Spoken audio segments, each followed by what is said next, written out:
Mais bonsoir.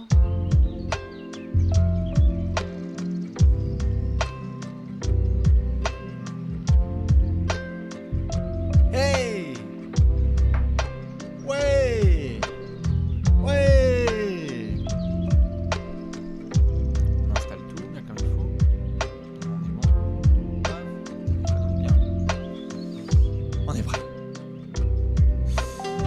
Bonsoir à toutes et à tous et bienvenue dans Allez Café. Ah, c'est bien de se retrouver. On se retrouve tous ensemble. Comment ça va?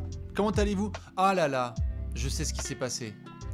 Quelques jours sans Allez Café et ça y est tout de suite, ce sont les questions qui se posent. Est-ce que cette émission est terminée? Est-ce que Trash Talk c'est fini? Que se passe-t-il? Bastien est-il encore vivant? Oui, bien évidemment, c'est juste le début de saison.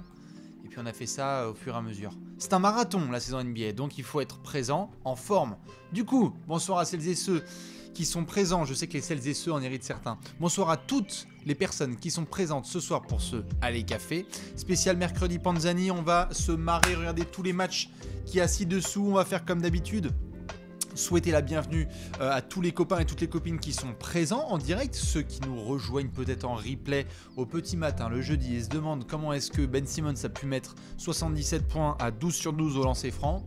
No spoiler, on verra ce qui va se passer ce soir entre les Nets et les Bucks. Justement, on va pouvoir s'éclater, parler de Trash Talk Fantasy League et aussi faire un petit point historique car ce soir, nous allons parler notamment de cinéma tous ensemble. Attention, indice! White Men Can't Jump qui fête ses 30 ans, plein de choses à devoir partager avec vous et notamment, petit spoiler, des anecdotes sur ce film classique que certains nombreux d'entre vous ont peut-être déjà regardé. Ceux qui ne connaissent pas ce film, vous allez devoir foncer dessus après justement vous avoir donné ces quelques infos.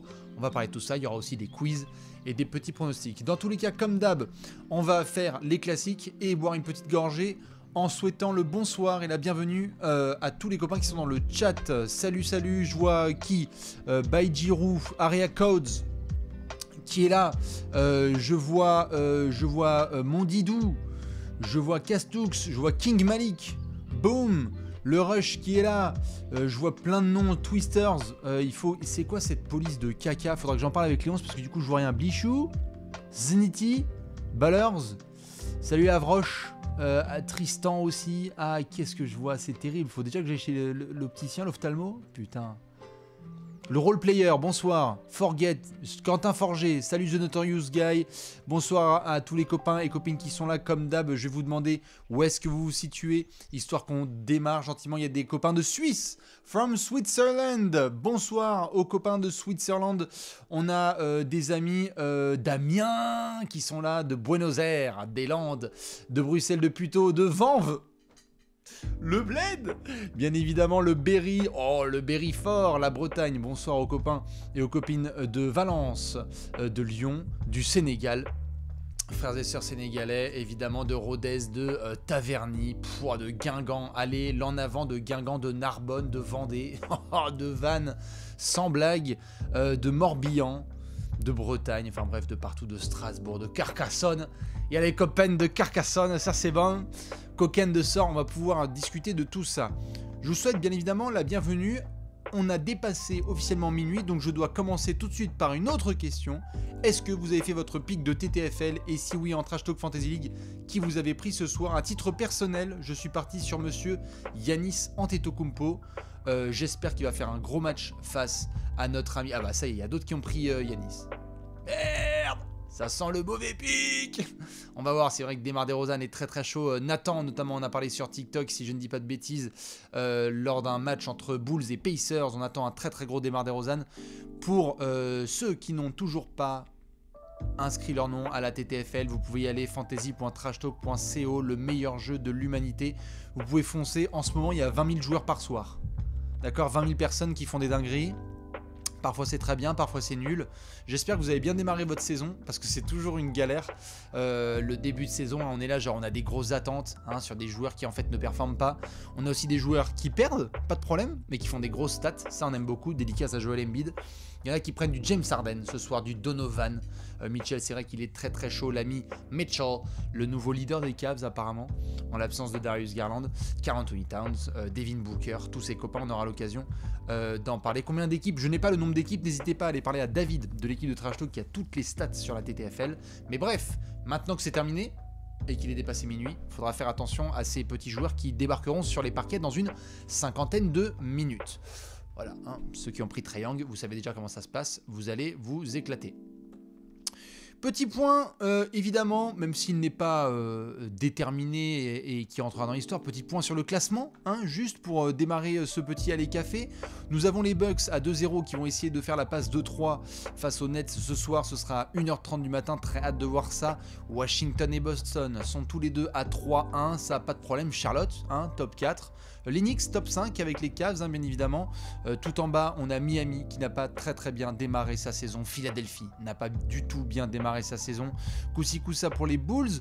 Orlando avec un très gros Paolo Banchero ne peut pas pour le moment démarrer la colonne victoire, j'ai envie de dire. Ils n'ont pas la moindre victoire sur leurs 4 premières rencontres. De toute façon on joue un peu la draft 2023, on va pas se mentir, dans ce coin là de la Floride. Les Pistons aussi. Et alors surtout regardez-moi cette merveille. Est-ce qu'on peut ensemble admirer, s'il vous plaît, le podium de la conférence Ouest à minuit 8 le 27 octobre 2022. Messieurs, dames, les Blazers de Portland, le Jazz de Utah et les Spurs de San Antonio. Voilà, donc vous êtes bien en 1996. Tout va très bien. Tim Duncan, Karl Malone et les Blazers sont au top de leur forme. D'ailleurs, Portland ne savait pas être top à cette période-là. Ça va en Rachid? C'est avec l'arrivée de Rachid. On doit être en 99. On doit être en 2000. Bon là, évidemment, si vous avez mis les Lakers top 3 à l'ouest, c'est un peu compliqué. Nos amis les Lakers, eh bien, ils sont tout simplement tout en bas. On aura l'occasion eux aussi d'en reparler. 3 matchs, 3 défaites avec les Kings. En tout cas, démarrage impeccable pour nos amis les Blazers. On aura l'occasion d'en rediscuter. Les Suns aussi, ça va très bien. Les Pels, excellent démarrage malgré certaines absences. Les Grizzlies aussi très fortes, Ja Morant. Tout ça, j'ai envie de vous dire, vous connaissez les classiques. Et donc, je vous donne rendez-vous la semaine prochaine. Pourquoi? Parce qu'il y a une émission qui commence par con et qui finit par clusion hâtive qui devrait revenir. On va se régaler à mon avis avec Alex, dès qu'on sera dans les poufs. On va pouvoir balancer des takes dans tous les sens. Est-ce que les Spurs jouent les playoffs? Anthony Davis est-il terminé? Bref, on aura l'occasion de compter sur vous pour avoir votre conclusion hâtive favorite. On sait qu'on aime bien ressortir ces choses-là au bout de 1 ou 2 mois. C'est toujours le même jeu, ne pas trop s'attacher aux résultats du début de saison. On préchauffe, les Spurs qui prennent des équipes par surprise, en déplacement.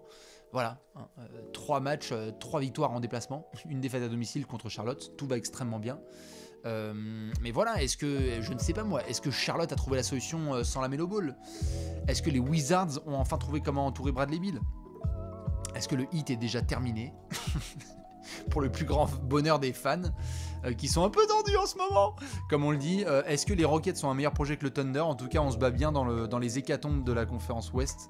Donc voilà, on vous donne rendez-vous la semaine prochaine, avec notamment le meilleur jour de la semaine et le mardi et mercredi qui suivront, parce qu'il y aura de la belle émission. Et j'en profite pour vous remercier tous les copains et les copines qui ont balancé des premiers retours sur Partenaire Particulier, la nouvelle émission qui va débarquer cette saison. On a démarré gentiment ce lundi avec Kevin Durant. Je vous invite évidemment à foncer, regarder ce premier épisode qui est tombé sur votre chaîne YouTube préférée, où on parle notamment des meilleurs coéquipiers dans la carrière de Monsieur Kevin Durant. Regardez, elle est tout simplement ici cette vidéo. Je vais la couper comme ça, on va pouvoir regarder un petit peu. Hop là, magnifique, regardez. Il y a un chauve, il y a un jeune. Ça parle notamment de l'histoire et de Monsieur Kelly dans sa carrière. Voilà. Je sais qu'il y a eu plusieurs messages de « Ah super, le concept sympa, est-ce que vous pouvez faire ceci et cela ?» On a pris note de tous vos commentaires et on va améliorer les prochains épisodes. Le rendez-vous en tout cas, il est déjà acté. C'est ce lundi pour un nouvel épisode. Maintenant qu'on a fait ça, je vous rappelle que ce soir, notamment dans tous les matchs dont on fera les pronostics, il n'y aura pas de monsieur Russell Westbrook. Il ne devrait pas jouer face aux Nuggets ce soir. Michael Porter Jr., lui aussi, il ne jouera pas. Ça a été annoncé par Adrian Wojnarowski dans la soirée. Alors, il y a des espoirs de match face aux Wolves ce vendredi. Mais j'ai envie de vous poser la question, est-ce que Russell Westbrook sera encore chez les Lakers d'ici vendredi? Putain, c'est chaud là quand même, non? C'est un peu tendu, non? Quand même, le début de saison des Lakers. Est-ce qu'en fait, on aura le temps de faire une conclusion hâtive avant que l'autre il soit envoyé je ne sais où? C'est pas possible. Oui, Rust, l'absence, c'est officiel. Hein. Enfin non, c'est pas officiel. C'est unlikely. Mais unlikely, voilà. Quand t'as peu de chance, t'as peu de chance. Voilà, si je peux me permettre. Et d'ailleurs, je me demande même si ce genre de situation, c'est pas aussi, vous savez, lorsqu'il y a des transferts pour ne pas blesser des joueurs. Alors, ça serait un peu soudain, mais un trade semble obligatoire. C'est trop compliqué.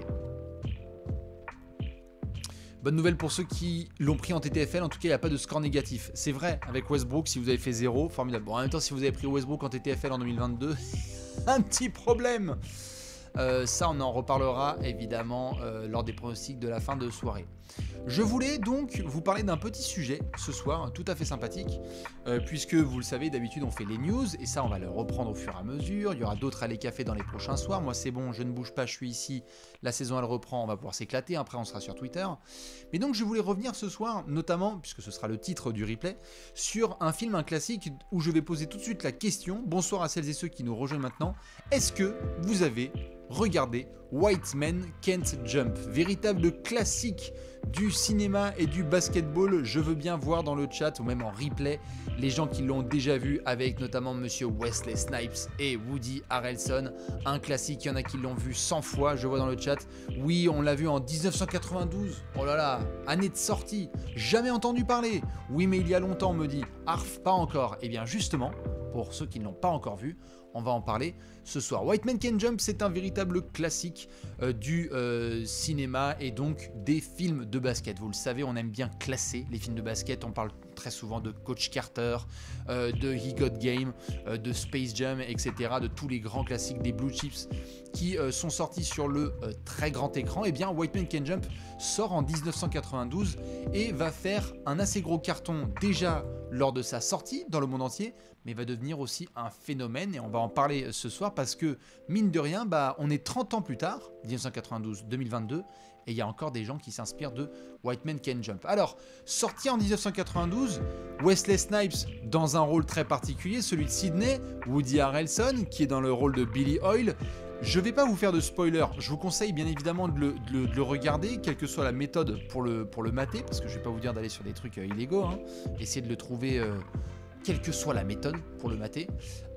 Mais donc, c'est le sommet du trash talking, c'est le sommet au début des années 90 de ce côté très cool, du côté de Venice Beach, où on essaye de hustle, de s'en sortir sur les parquets sur les playgrounds, pour essayer de se faire un petit peu d'argent, essayer de s'offrir une meilleure life.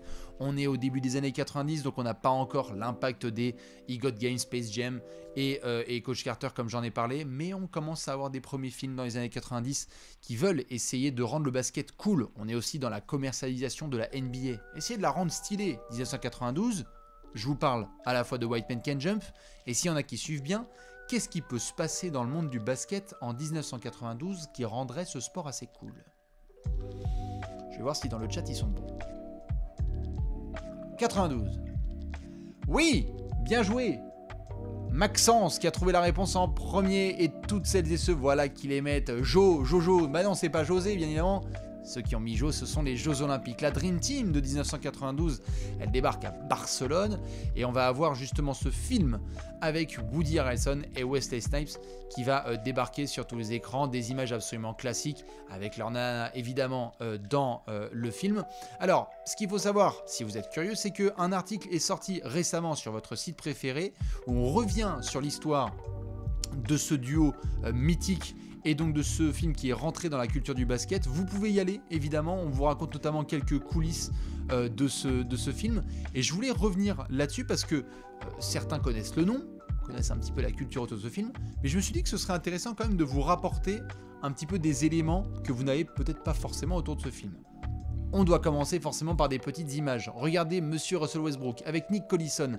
Il y a quelques années, nous étions en 2017, octobre, donc on va se rapprocher d'Halloween très gentiment, où on avait déjà des hommages qui étaient faits à Woody Harrelson et Wesley Snipes. On est sur vraiment ce style avec la casquette relevée, avec ce haut jaune. Ce sont des looks vraiment iconiques qu'on va retrouver notamment lors de Dunk Contest avec deux dunkers blanc, Chase Budinger qui va sauter par-dessus P. Diddy il y a une dizaine d'années et notamment avec cette casquette qui est le signe distinctif pour reprendre la base de Woody Harrelson, et on a aussi Monsieur Pat Connaughton qu'on a vu au Dunk Contest, lui aussi la casquette bien vissée sur le crâne, c'est un petit peu le signe, la casquette bien relevée ou la casquette en arrière.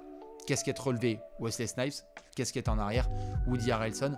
Justement, je vous remontre la couverture ici parce que c'est ce qui aura marqué justement toute une génération de trash talkers et de gens qui sont devenus fans avec ce film. Mais alors, quelles petites anecdotes je peux vous donner? Parce qu'il y a des anecdotes à raconter autour de ce film. Eh bien, déjà, la première chose que je peux vous dire, c'est que s'il y en a qui ont vu le film Blue Chips, est-ce qu'il y en a qui ont vu le film Blue Chips? C'est un film notamment avec Monsieur Shaquille O'Neal, toute une grande histoire autour de ce film. Vous allez me dire, mais quel est le lien? Quel est le lien?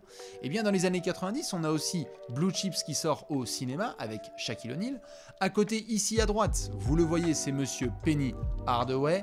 Je vous conseille d'aller voir une petite TBNL sur le Orlando Magic avec le Shaq et avec Penny Hardaway parce que c'est notamment avec le tournage de Blue Chips que Shaquille O'Neal va appeler le management d'Orlando et dire « Oui, bonjour, en fait je viens de tourner avec un garçon qui s'appelle Penny Hardaway, vous allez être gentil, vous allez le drafter. » On connaît la suite, Orlando, Penny, Shaq, finale NBA, très peu de temps après. Et alors pourquoi je vous parle de Blue Chips?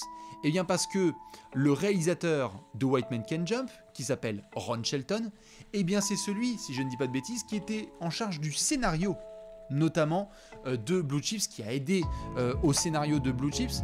Donc lorsque vous entendez parler de Ron Shelton, qui doit peut-être pas pour tout le monde vouloir dire grand chose, eh bien c'est un nom qu'il faut beaucoup respecter dans le monde du basket et donc du cinéma, puisque entre Blue Chips et White Man Can't Jump, ça fait quand même deux très très grosses références culturelles à avoir. Alors non, je vois que certains rigolent et disent Alex était déjà dans le film. Non, Alex il n'était pas déjà dans le film. Alex il était tranquille en train de masteriser tous ses moves et ses meilleurs backflips.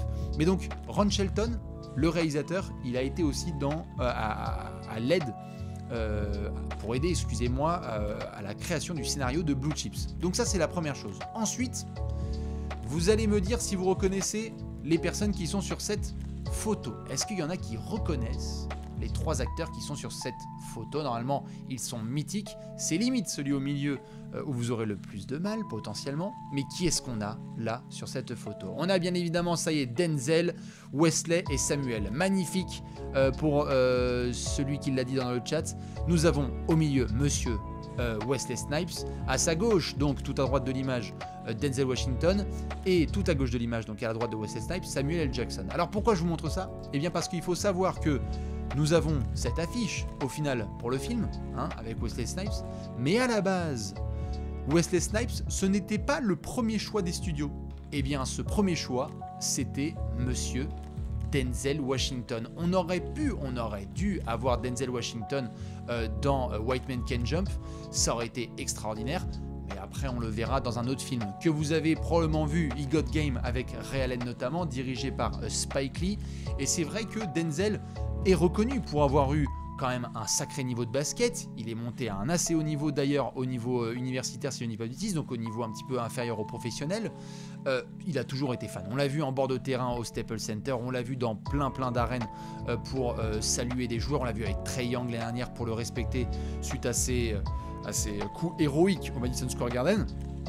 Et bien même si les studios avaient Wesley Snipes en premier choix, avait Denzel Washington en premier choix, et bien c'est Monsieur Wesley Snipes qui est reparti avec ce choix plutôt que Denzel Washington. C'est comme ça.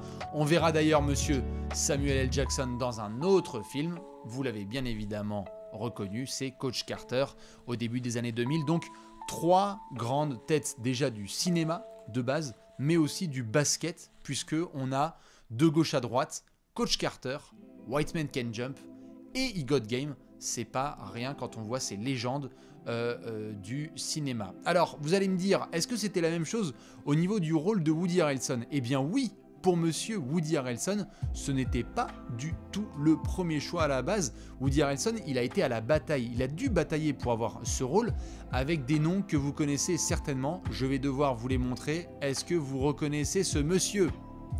Est-ce qu'il y en a qui se souviennent de ce monsieur que vous avez peut-être vu éviter des balles dans les années 2000 et défoncer avec Boban Marjanovic quelques vilains héros dans les années plus récentes? Et oui, monsieur Keanu Reeves, il faisait partie notamment de la sélection pour essayer de jouer dans le rôle de Billy Hoyle, qui est donc le personnage, l'un des deux personnages principaux de White Man Can't Jump.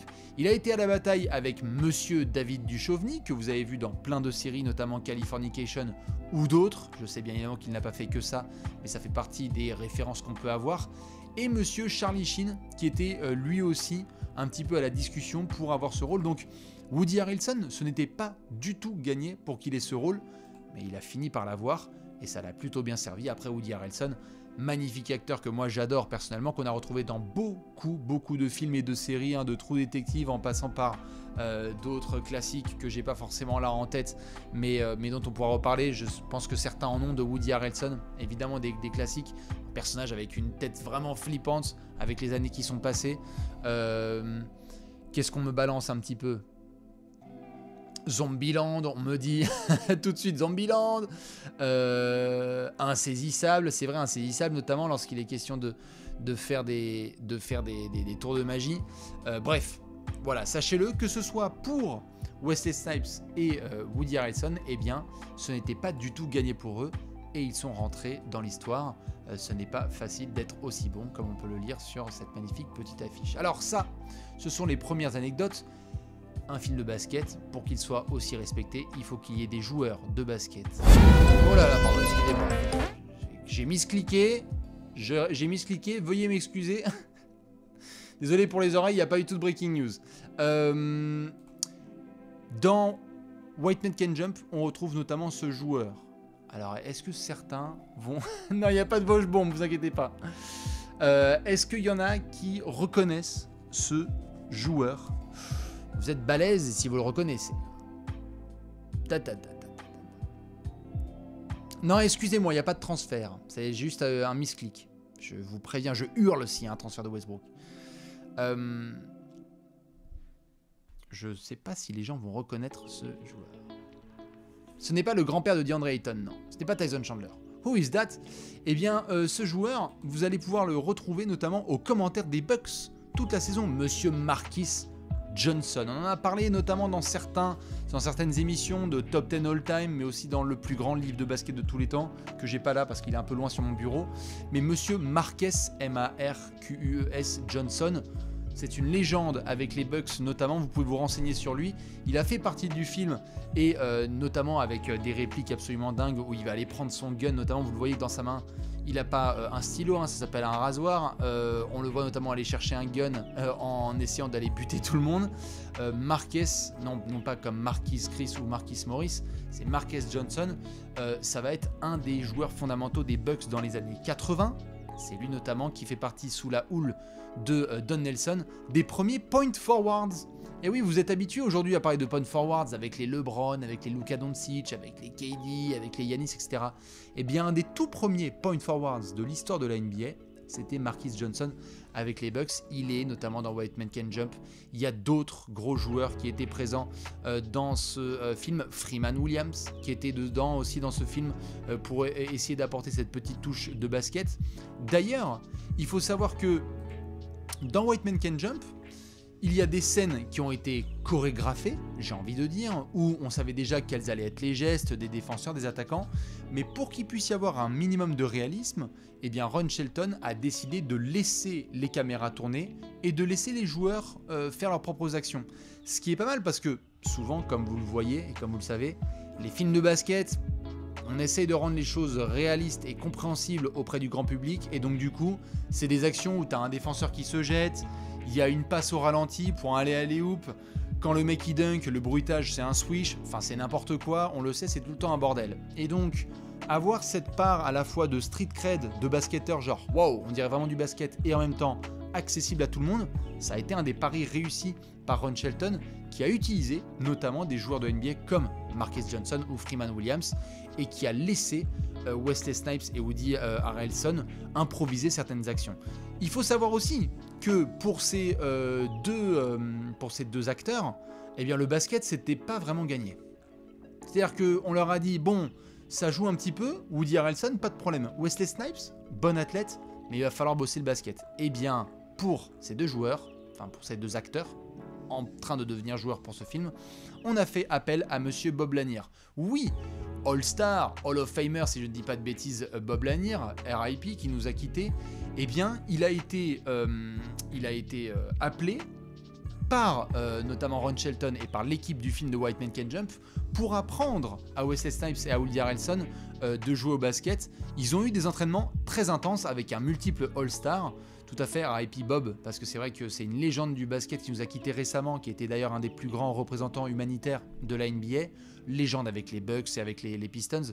Si je ne dis pas de bêtises, Bob Lanier, c'est la plus grande, si je ne dis pas de bêtises, une des plus grandes pointures de l'histoire de la NBA. Je crois qu'il mesurait du 60. Je crois qu'il faisait du 60... Je vais vérifier ça. Merde, j'ai pas mon livre sous les mains. Je crois que Bob Lanier faisait du 60. Je vous laisse confirmer dans le chat. Mais c'est des plus gros panards. Bob Lanier rigolait d'ailleurs du fait que ses adversaires se foutaient de sa gueule parce qu'il disait que Bob Lanier arrivait au match à 7h59 et ses pompes arrivaient au match à 8h. En gros, le mec, c'était absolument dingue au niveau de sa pointure. Et une paire de pompes, je crois, a été conservée dans un musée parce qu'il devait faire du 57. Pardon. Il faisait du 57, voilà. Donc il faisait pas du 60, il faisait du 57. Des tout petits panards. En tous les cas, c'est bien lui, Bob Lanier, avec ses chaussons de taille 57, qui a entraîné Woody Harrelson et Wesley Snipes. Tout à fait, tu te prends un kick de sa part, tu pars en orbite, j'en peux plus. Bah ouais, je suis bien d'accord, c'était assez compliqué. RIP Bob Lanier, il fait partie dans tous les cas de la légende de ce film White Man Can't Jump. Et j'en profite pour citer monsieur Woody Harrelson, qui a dû s'entraîner avec Bob Lanier, et qui avait tellement pris la confiance apparemment qu'il a défié Bob Lanier en 1 contre 1, et quelques années après, il en a parlé de ce 1 contre 1, et je cite Woody Harrelson, il a dit « C'était le moment le plus embarrassant de toute ma vie ». Donc ça devait être quelque chose comme 11-0 ou 21-0 avec pump fake dans ta gueule avec la faute et je contre tous tes tirs. Normal quand on est All-Star et qu'on s'appelle Bob Lanier, mais voilà aussi les petites anecdotes qu'on peut retrouver. Forcément, faut pas commencer à titiller un All-Star et un Hall of Famer, sinon généralement ça termine évidemment en petite anecdote dans ce genre d'émission. Alors, on a parlé de Marques Johnson, on a parlé de Freeman Williams, on a parlé de Bob Lanier. Dans ce film qui s'appelle White Man Can't Jump, sans vouloir trop vous le spoiler, mais l'idée c'est aussi de voir si Woody Harrelson est capable de dunker. Et alors, malheureusement pour celles et ceux qui ont vu le film et qui se disaient mais bien sûr ça dunk, eh bien pour aider justement à ce que le dunk puisse avoir lieu, il faut savoir que le panier, il n'était pas à hauteur réglementaire mais qu'il a été baissé malheureusement avec plein de tentatives qui ont été données. Eh bien ça a été rapporté par plusieurs médias et plusieurs témoignages et interviews qu'en fait il fallait un peu baisser l'arceau. Ce qui est un peu dommage parce que du coup ça a conforté un petit peu le nom de ce film qui était le côté White Man Can't Jump, mais qui ensuite a été repris par pas mal de commentateurs qui ont dit White Man Can Jump. On a vu les Chase Budinger, les Pat Connaughton et tous les copains qui sont venus avec de la TNT dans les mollets. Donc c'est vrai, même Terry Tarpek, on a vu évidemment, il y en a plein qui sont montés à l'arceau. Donc voilà, c'est les petites choses qu'il faut savoir. Moi je trouvais ça dommage lorsque je l'ai appris, mais bon, on ne peut pas non plus tout changer avec le cinéma, il faut bien respecter certaines réalités et notamment la gravité. Alors, autre chose à savoir, c'est que White Man Can't Jump, lorsque c'est sorti en salle en 1992, ça fait un petit peu le tour du monde.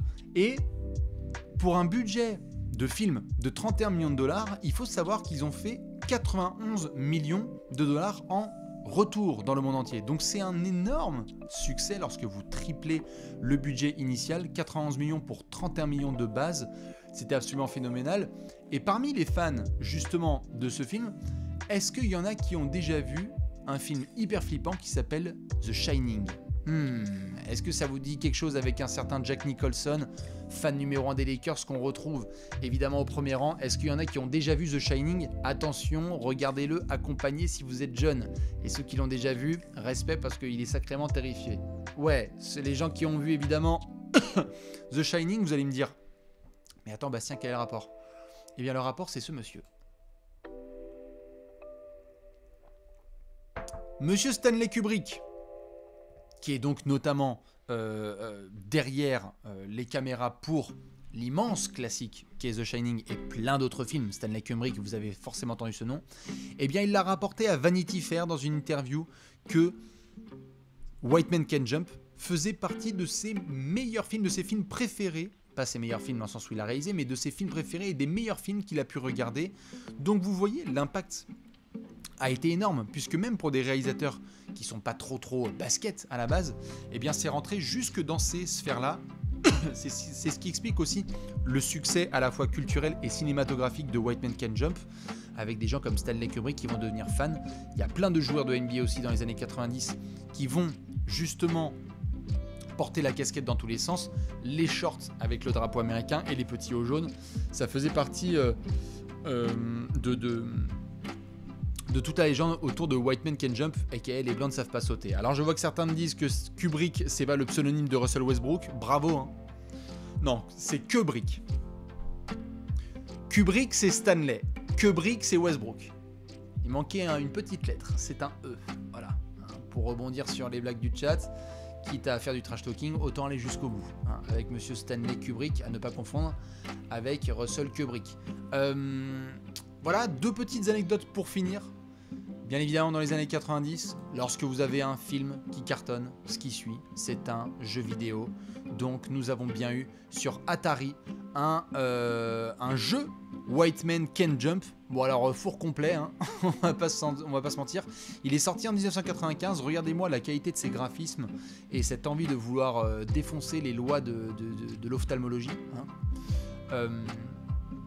Mais bon, c'était un peu obligatoire, comme on a eu, vous le savez, dans les années 90, à chaque fois qu'on avait un bête de film qui sortait, tout de suite il y avait un jeu vidéo, parce que c'était la folie des consoles.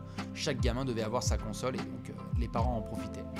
Et dernière anecdote, enfin sachez-le, c'est qu'en 2009, nous avons eu une paire de Nike qui est sortie. Nike a sorti une paire White Man Can't Jump en 2009, et ils avaient notamment mis sur la languette cette petite phrase classique de Billy Oil, I'm in the fucking zone, qu'ils avaient mis juste ici. Voilà, c'était un petit peu pour rendre hommage notamment à ce classique qui est White Man Can't Jump.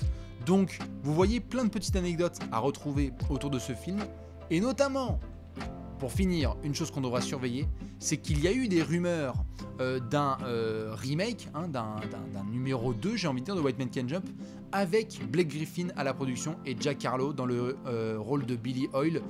Ça a été notamment confirmé par Blake Griffin et par certains membres de sa production, et aussi par Jack Harlow qui parlait, c'était peut-être un petit peu antisant, que le film était déjà tourné.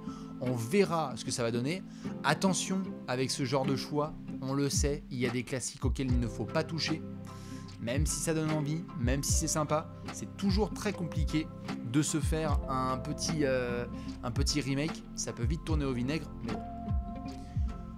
On va croiser les doigts, on va toucher du bois, et on va espérer que Blake Griffin et Jack Harlow vont nous faire un très bon boulot.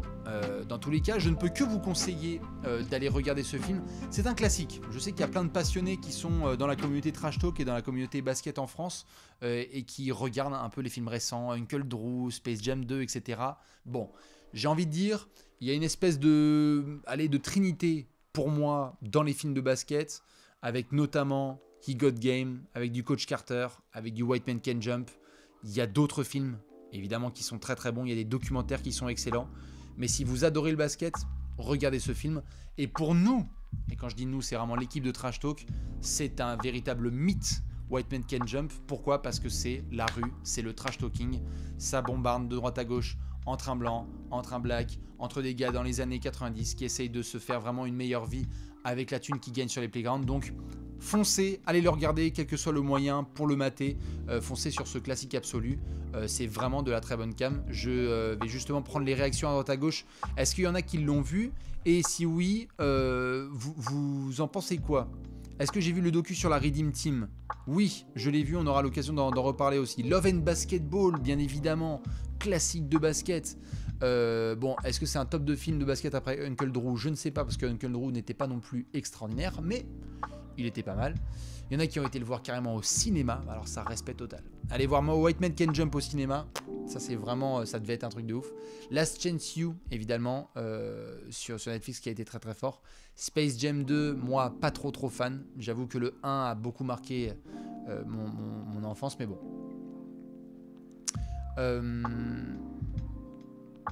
Perso, j'ai adoré, mais pas autant que Coach Carter ou He Got Game. Voilà, il est souvent dans le top 5. Après, il y en a qui le mettent top 1, parce qu'ils ont vécu aussi ça à une autre génération. Mais en tout cas, c'est difficile de sortir du top 5. Pour tout ce qu'il représente et pour tout ce que je viens de vous dire, c'est tendu. C'est tendu. Voilà un petit peu pour les petites anecdotes autour de White Man Can't Jump. Si ça vous va, on va pouvoir partir sur un petit quiz. Est-ce que ça vous tente de tester un peu plus vos connaissances dans la NBA actuelle? Parce que je sais que vous aimez bien jouer et qu'on pourrait avoir l'occasion de se marrer. Attention, celui-là, il n'est pas facile ce soir. S'il y en a qui sont chauds pour jouer, je vais vous balancer justement un petit lien pour s'éclater justement. Attends, est-ce que je peux lancer un Chrome? Ouais, juste ici.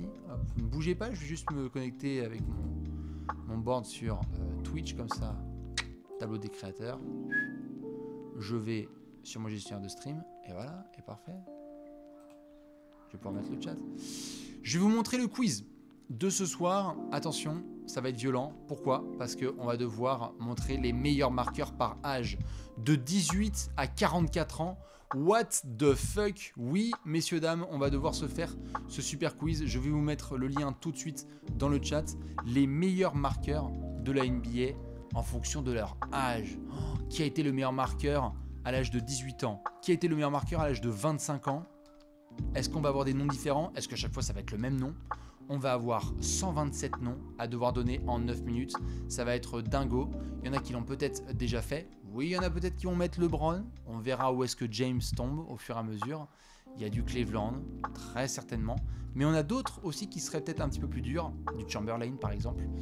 Comme d'hab, vous connaissez les classiques. Je vous donne le lien. Vous pouvez l'ouvrir tout de suite dans le chat. Si vous souhaitez être spoilé et me voir galérer, ben vous laissez le son. Et si vous souhaitez plutôt être tranquille, eh bien, vous pouvez couper le son et on se retrouvera, nous, dans quelques minutes, histoire de compléter ce quiz. Je vous laisse ouvrir tout ça. Pendant ce temps-là, je reviens juste sur le petit chat. Vous voyez ici avec donc les top scores by age. Vous voyez là, attention, il y a des copains dans les années 70, 75, les années 2019, 2019, Houston, qui à 29 ans a pu être le meilleur marqueur à l'âge de 29 ans. Est-ce qu'il y a quelqu'un qui a fait des dingueries avec le maillot des Rockets en 2019? Je ne sais pas. Dans tous les cas, je vous laisse réfléchir encore quelques secondes et on va pouvoir partir sur ce quiz.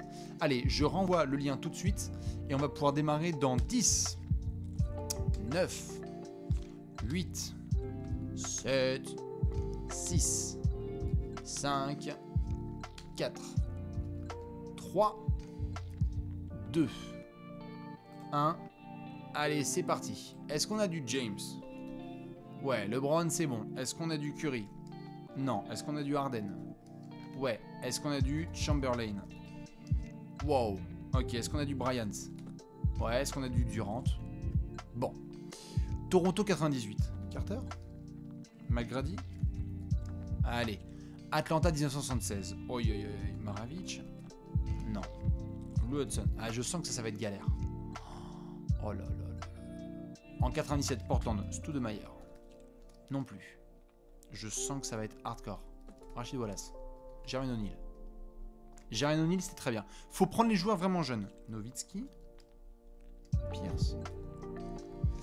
Denver en 2014. Jokic. Denver en 2014, c'est qui ça? Ty Lawson. Lillard? Non, c'est pas assez. Anthony Davis? Non plus. Rick Barry, ça c'est bon. Qu'est-ce qu'on va avoir dans les années 70? Lou Alcindor. Ah bah oui, Karim Abdul-Jabbar, ça aide un petit peu, ouais, tout à fait. Allez, qu'est-ce qu'on va voir si on va chez les vieux notamment, à l'âge de 44 ans, ça c'est du Kevin Willis. On va avoir les Bulls de 97, c'est Michael Jordan. Ça peut aider aussi. Ah, les Bulls en 97, Pippen. Les Bulls en 97 à 43 ans. Ah, ça c'est Robert Parrish. Ouais, Robert Parrish. Il aide bien, lui aussi, avec son âge un peu avancé. Il y a du Karl Malone qui doit tomber. Boum, Karl Malone, ça fait rentrer dans tous les sens. Qu'est-ce qu'on a? Denver 88. Alex English. Alex English, qu'est-ce que ça scorait? Ça y est, on commence à bien le remplir. Atlanta 1994. Wilkins. Ouais, monsieur Dominique, ça remplit fort. San Antonio 1985. À l'âge de 35 ans, George Gervin. Et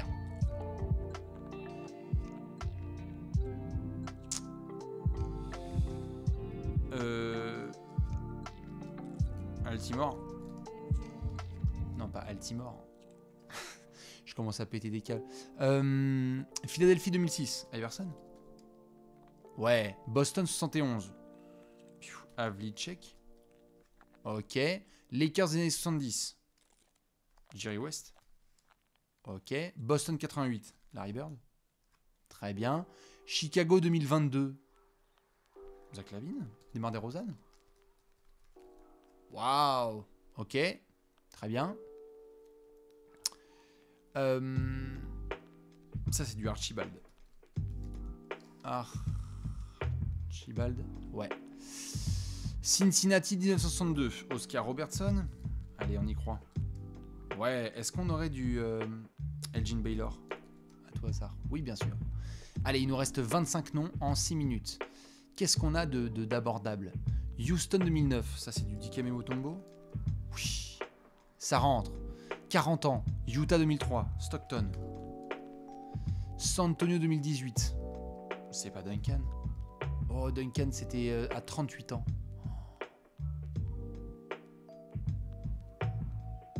À 40 ans, chez les Spurs, en 2018, c'est Tony? C'est Ginobili? Oh, Manu! Manu, quel homme! San Antonio 1985. Artis Gilmore? Oui, monsieur. Denver 1997, à l'âge de 36 ans. Qui c'est qui faisait des dingueries à 36 ans à Denver? 97? Oh, c'est chaud. Robert Pack? Je peux pas suivre là, les gars. 37 ans à Cincinnati. Qu'est-ce que vous voulez que je vous dise? Willis Reed? Debussy? Ah là, je pourrais pas. Hein. Ça va être trop compliqué, les copains. Les Buffalo Braves, 23 ans. Ça, c'est Bob Lanier. Non, bah c'est Buffalo Braves. Ah, c'est Elvin Hayes. Non, Bastien, Bob McAdoo. Yes, Lord. Allez, 19 ans, Denver 2004, Carmelo Anthony. Bien. Dallas 2019, Luka Doncic. Ensuite, Phoenix 2017, Devin Booker. Minnesota 2021, Edwards. Nice. Golden State 2005, Monta Ellis. Golden State 2005, Baron Davis. Ah non, 2005. Qui c'est qui est drafté en 2004? Dunleavy? Mais Murphy? Qui ça peut être? C'est qui ce copain, les copains? 18 ans, Golden State, en 2005, il a mis 109 points. Qui c'est qui a fait ça? Bon là, c'est vraiment sombre. Hein. Les Chicago Packers de 1962. Les gars, faut que je fasse quoi là? Joe Fultz? Fultz? Les Zéphyrs de Chicago? Bob Love? Ouais, mais là vous me prenez. Là Yardley. Putain, je peux pas suivre les gars là. Dave Bing. Bah non. 29 ans, Saint-Louis en 62, Bob Petit. Allez, il reste 6 noms en 3 minutes. Je vais pas te choquer ça quand même. On a quoi? Où est-ce qu'on a des trous? On a un trou là à Cincinnati 1971, Bob Cousy.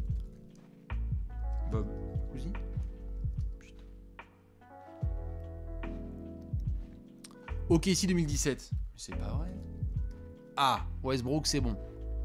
Ici, Utah 82. Adrien Dantley. Ok. Allez, quelques trous. Atlanta 76. Atlanta 76 à 18 ans. Spencer Haywood. Moses Malone. Il y a un mec à Atlanta qui avait 18 ans en 1976 et il a...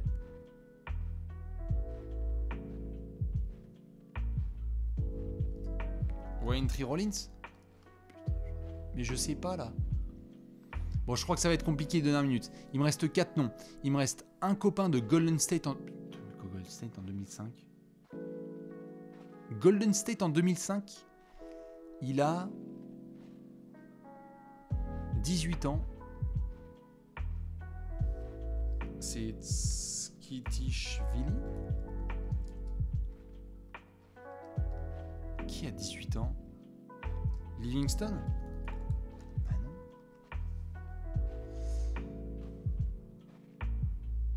J'en avais 4. Les Packers de 62.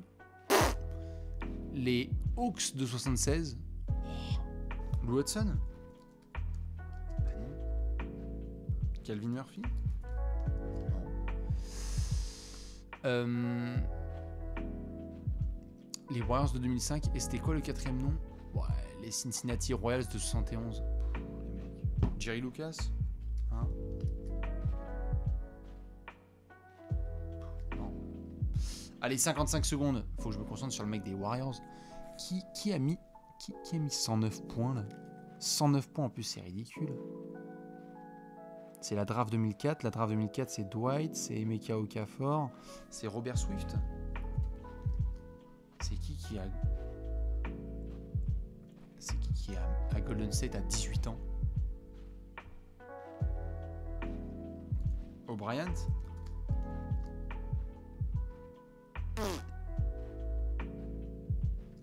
Ah, je crois que je vais choke. 123 sur 127. Je crois que ça va craquer. Avec 15 secondes à jouer. Aïe, aïe, aïe, aïe, aïe, aïe, aïe, aïe, aïe. C'est comme ça. Qu'est-ce que vous voulez que je vous dise? Le nom ne rentre pas. Hein. C'est pas Amaris Stoudemire, c'est pas Troy Murphy. C'est pas... C'est Néné? Non. Ah, je suis con, il est à Denver. Allez, c'est qui? Andris Bidrins. Oh. Bon, alors là, je veux que personne me dise qu'il a fait 127. Hein. Bill Willoughby. Witherby, d'accord? Bill Willoughby. Bon, Walt Bellaby, c'est pour moi. Et Johnny Green. Non, franchement, si vous avez fait 127, vous êtes des mythes. Combien vous avez fait? Combien vous avez fait? Andres Bidrins. Andres Bidrins. 111, 108, c'est bien joué. 127, 84, pas facile. Ben oui, mais rien que déjà d'avoir fait au moins 80, c'est très très fort. 118, 123 aussi, bien joué. J'ai fait 107, 128. Magnifique, il y avait 127 noms à donner. 51, ça s'arrive. 72, c'est bien ou pas? C'est bien. De toute façon, le but, c'est de progresser. Donc là, c'était quoi les pièges? Les pièges, c'était quoi pour vous, les jeunes ou les vieux? Parce que les vieux, on les connaît, les Vince Carter, les Robert Parrish et les Kevin Willis. Souvent, c'est des noms qui reviennent. Hein. Parrish, ça remplit pas mal de cases. Hein. Vince Carter aussi. Hein. À force de jouer des saisons et des saisons, regardez les cases qu'il remplit. Il y a eu du Mutombo aussi qui a joué long. 93 en mangeant mon sandwich. Et ben voilà, magnifique. Archibald, c'était peut-être dur pour certains. Alex English, il nous a tués. Bah, ouais. Bon, enfin. Quoi qu'il en soit, vous savez ce qui va se passer maintenant. Vous avez été gentil, vous avez bien joué. Donc, on va pouvoir partir sur le mode pronostic. Et après, je vais pouvoir terminer l'émission. Comme ça, c'est drôle pour ceux qui regardent le replay ce matin. Peut-être qu'ils vont se dire, bon, c'est un 0 pointé. Mesdames et messieurs, nous avons donc des matchs extraordinaires ce soir. Je veux que les claviers soient entre les mains et que vous montriez toute votre expertise avec un H majuscule en balançant vos petits pronos. On commence, vous savez quoi faire. À chaque fois que je vous dis un match, vous me dites l'équipe qui l'emporte. Cavs, Orlando, on démarre à 1h du matin dans un quart d'heure du côté de Cleveland. Est-ce que ce sont les Cavs ou est-ce que ce serait la première victoire d'Orlando cette saison? Paolo Banchero, premier rookie depuis Grant Hill en 1994, a aligné 4 premiers matchs professionnels avec minimum 20 points. Est-ce que ce sera la passe de 5 ou est-ce qu'on enlève la streak pour une petite victoire? Ça ferait du bien à Orlando avec Bol Bol et compagnie. Donc on va partir quand même sur les Cavs. Mais Orlando, il va falloir se réveiller. Détroit contre Atlanta. Ouh, est-ce que c'est le piège? Les Pistons qui se sont inclinés du côté de Washington, si je dis pas de bêtises. On est en back-to-back. Atlanta qui a vraiment chié contre les Hornets. Est-ce que Atlanta fait le boulot ou bien Détroit crée la surprise? On attend le réveil de Kate Cunningham. On attend aussi que des garçons d'Atlanta défendent un peu plus après la déception contre les Hornets. Les Hornets qui les ont cueillis vraiment à froid ce week-end. Je pense que Atlanta va faire le travail à Détroit, mais bon, il va falloir être sérieux, parce qu'on rappelle que c'est mercredi Panzani. New York contre Charlotte. Deux équipes du top 6 de la conférence Est. Cette phrase était imprononçable il y a un mois, et bien elle est réalité aujourd'hui. Knicks contre Hornets. Les Knicks hyper séduisants. Moi je pars sur New York, ils me font kiffer. On avait parlé avec certains. Ça joue bien, c'est pas flashy, mais ça joue dur. Jalen Brunson, Hartenstein, moi je suis à fond dans le wagon. Let's go. Les Knicks. Ça joue ce soir. Toronto-Philly. Les problèmes. Toronto contre Philadelphie, retrouvailles après le premier tour des playoffs de l'année dernière. Qu'est-ce qu'on dit? Toronto ou Philly? J'ai l'impression qu'on part plutôt sur... Oh, c'est un 50-50, hein. J'ai l'impression que c'est un gros 50-50 entre Toronto et Philly, mais ça part plutôt sur Toronto dans le chat, j'ai l'impression. Waouh, Philly, mais très dur, voire en overtime. Chaud pour les Sixers. Allez, moi je vais dire... Je vais dire victoire de Philadelphie et la victoire qui lance enfin la saison des Sixers. Faut arrêter de déconner. Sinon Doc Rivers au bûcher. Ah, c'est bon. Allez, victoire de Philly. À Toronto. Allez, on y va. J'adorerais que Toronto fasse un gros match et je pense qu'ils vont faire un gros match, mais Philly, il faut envoyer un message, la merde. Tout le monde se fout de votre gueule. Ah tiens, mon cher Simon qui est là, coucou. Ça va? Je vais te répondre pour qu'on puisse se poser devant l'addition un de ces quatre. C'est la reprise, gentiment. J'espère que t'es content avec les Kings, dont on reparlera peut-être. Bucks contre Nets. Ouf. Milwaukee ou Brooklyn? Allez, est-ce qu'on va partir sur une petite victoire de Milwaukee ou de nos amis les Nets? Je rappelle bien évidemment que monsieur Giannis est chaud patate. Il y aura Kevin Durant en face. Ce genre de match un peu immanquable à 1h30. Dans 3 quarts d'heure, on sera tous devant. Il faudra avoir 2 écrans. Hein. Toronto-Philly et Milwaukee-Brooklyn. Ça va être très très chaud. On va partir sur une victoire de Milwaukee. Mais attention. Attention, ils sont capables aussi de faire un gros match, nos amis les Nets. Donc je vais dire que ça va être serré cette affaire, mais que c'est une victoire des Bucks à domicile. Bulls Pacers.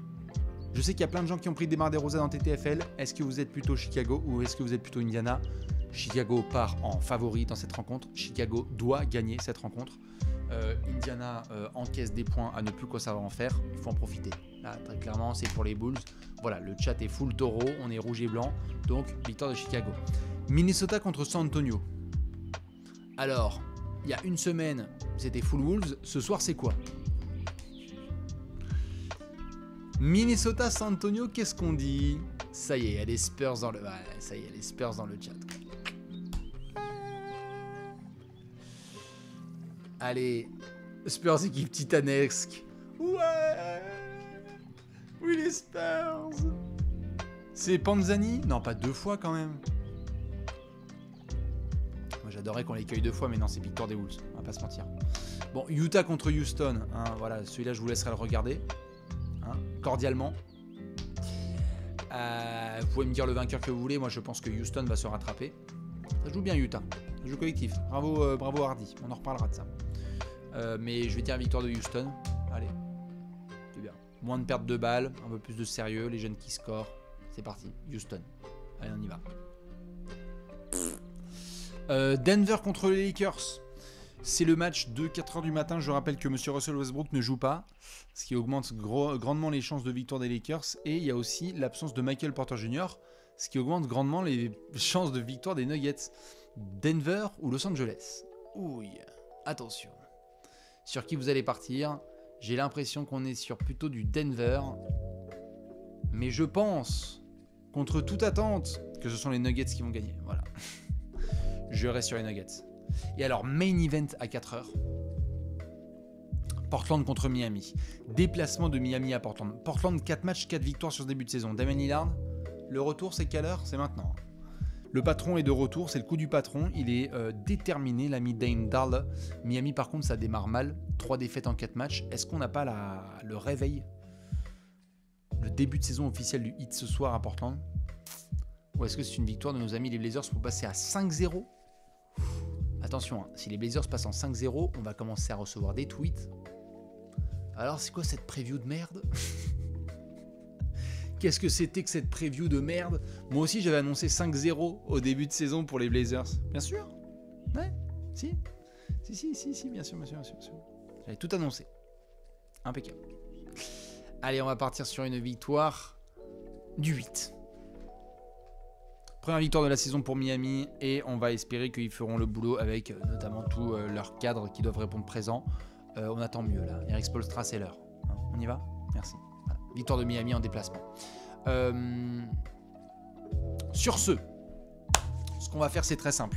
Moi, je vais vous retrouver demain soir avec un autre petit Alley Café où on parlera d'actualité. Là, on parlait surtout de cinéma avec White Man Can Jump. On se retrouvera donc ce jeudi soir pour parler un petit peu d'actu, revenir sur les dernières infos. Rendez-vous en début de semaine prochaine. Pour partenaire particulier. Je vous donne pas le joueur, mais ça va être encore grandiose. Et là, il y aura beaucoup plus de débats. On aura aussi des petits apéros, conclusions hâtives et d'autres surprises avec Alexinator dans les poufs et Léonce à la prod. N'oubliez pas de jouer à la TTFL à fond. On se retrouve sur Twitter, nous, dans quelques minutes, parce qu'on va pouvoir s'éclater. Le café, il est dans le sang. On va être bien comme il faut. Moi, je suis chaud pour live tweeter. Là, je sais que je vous ai laissé quelques jours, blablabla. Je sais très bien. Vous êtes des amours. Et bien, justement, on reprend les live tweets. On va remettre les points sur les i et l'église au centre du village. Sur ce, comme d'hab, je vais vous envoyer des cœurs et des bisous. Merci à tous les copains et les copines qui étaient présents sur ce chat. Ça fait toujours plaisir. Aux copains et copines qui ont balancé évidemment des subs. Si vous êtes sur les matchs de ce soir, on se retrouve tout de suite sur Twitter avec le café pour ceux-là qui fait, notamment tout de suite avec les Cavs qui vont jouer contre Orlando et Détroit qui accueillent les Hawks. Si vous allez vous coucher, je vous souhaite une très bonne nuit. Tenez bien en cette fin de mois d'octobre. Si vous êtes en vacances, profitez-en à fond. Si vous êtes au boulot, courage. Et ceux qui regardent le replay ce matin, eh bien, je vous souhaite un excellent café matinal, une très bonne journée. Et on se retrouve évidemment ce jeudi soir pour un autre petit Allez Café tous ensemble.